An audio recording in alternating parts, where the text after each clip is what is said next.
Para sa maraming estudyante, high school life ang pinakamasayang yugto ng kanilang pag-aaral. Pero para kay Meriza, ang high school naging isang malaking hamon. Nagde-deliver ng itlog ang kanyang mga magulang. Sa gabi, nagtitinda sila ng kwek-kwek. Salamat sa scholarship, nakapasok siya ng high school sa Miriam College at naitawid ang kanyang pag-aaral. Noong una po, parang tingin ko po, hindi ako nag-fit in.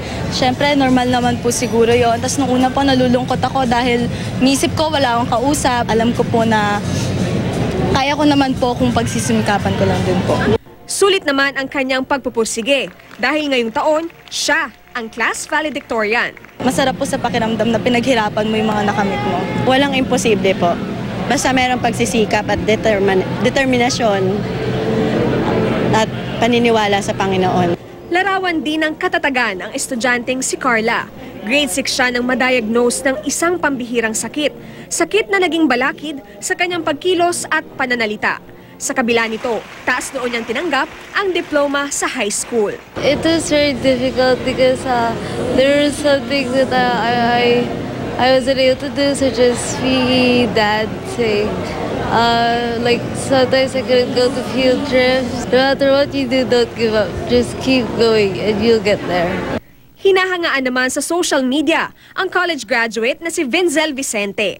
Dahil sa 4 na taon niya sa kolehiyo, araw-araw niyang dinadala sa klase ang kanyang anak na si Bianca.